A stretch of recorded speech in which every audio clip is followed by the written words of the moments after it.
Assalamualaikum warahmatullahi wabarakatuh. Salam rahayu untuk kita semua. Kali ini saya akan bahas tentang inilah yang harus Anda lakukan jika kebangkitan Kundalini berhenti di satu titik cakra.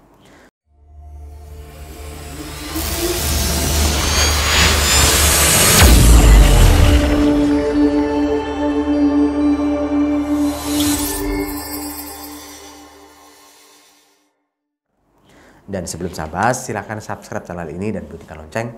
Insya Allah semakin bermanfaat.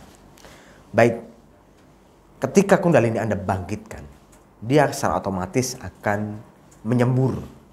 Ya, dia mengalir di jalur sumsumna. Jalur sumsumna itu tulang belakang, dia akan mengalir di situ, di tempatnya. Kemudian, jika pas kondisi Anda tidak lurus atau meditasinya tidak tegap punggungnya, ini akan menjadi gejolak yang tidak seimbang di tubuh.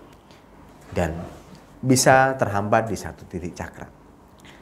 Pernah kemarin saya ada tamu dari Semarang ya, belajar private, kemudian terhambat di cakra tenggorokan. Nggak bisa ke cakra ajna, nggak bisa ke cakra mahkota, di situ terus. Nah, apa yang harus diselesaikan? Bertanyalah pada bagian cakra itu. Nah, cara komunikasinya Anda bisa lihat di video sebelumnya atau ikuti pelatihan saya, nanti saya bimbing komunikasinya agar lancar. Agar alirannya mengalir dengan baik sampai sumbatan itu keluar dan akhirnya tenang dan nyaman dan bagus untuk cakra Anda. Kalau itu memang orangnya perokok dan dia terlalu over ya, jadi bikin tenggorokannya radang, kemudian makannya tidak teratur, tidak atas kehendak solar plexus. Jadi dia makan asal-asalan, makan gorengan, sehingga menimbulkan radang di tenggorokan. Dan ketika Kundalini bangkit itu dia membersihkan dengan lama sekali. Bahkan dia merasa ini kok terhenti di sini ya. Apa salah saya? Nah, saya koreksi dari kebutuhan fisik, kebutuhan emosi, kebutuhan spiritual. Ternyata dia secara fisik memang tidak menghargai fungsi tenggorokan. Nah, dia terlalu over, tidak mengabaikan fungsi tenggorokan, tidak memahami, tidak menyadari fungsi tenggorokan, akhirnya terhambat di situ. Ada juga yang terhambat di cakra seks. Pada saat Kundalini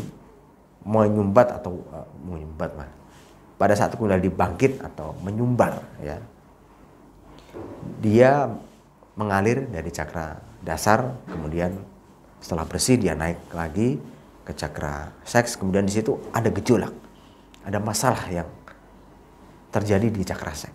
Nah, ada orang yang mengalami ini, ada yang memang bersalah ketika dia berhubungan dengan wanita lain, ada memang bersalah dia pernah melakukan pelecehan seksual, ada yang memang bersalah tidak menggunakan fungsi cakra seks ini dengan baik, ya. Misalkan dia terbiasa kencing sembarangan, bahkan pernah ngencingi kuburan. Nah, ini bahaya sekali.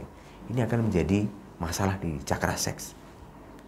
Ngencingi pohon berbuah. Ini juga ketika orang sudah paham normanya, tidak boleh kencing di pohon berbuah, tidak boleh kencing di kuburan, kemudian dia melanggar, maka ini akan menghambat cakra seks. Ketika Kundalini bangkit, dia akan ditanya, dia akan menjadi sumbatan yang harus diselesaikan. Nah, bagaimana cara menyelesaikannya? Harus komunikasi dengan baik, harus dinetralkan, saling memaafkan dan saling mendoakan kebaikan, dan akhirnya sumbatan itu pergi. Akhirnya lancar dan lancar di seluruh cakra. Jadi harus pahami dulu ya.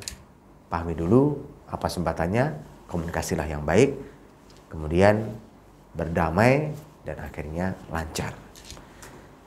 Ikut pelatihan jika belum jelas, ikut pelatihan jika ingin saya bantu untuk mengatasi masalah sumbatan energi Kundalini di cakra Anda. Anda bisa lihat di website pelatihanregi.com atau kontak admin saya di 081 962 9402. Terima kasih, selamat rahayu, sukses, sehat dan bahagia selalu. Assalamualaikum warahmatullahi wabarakatuh.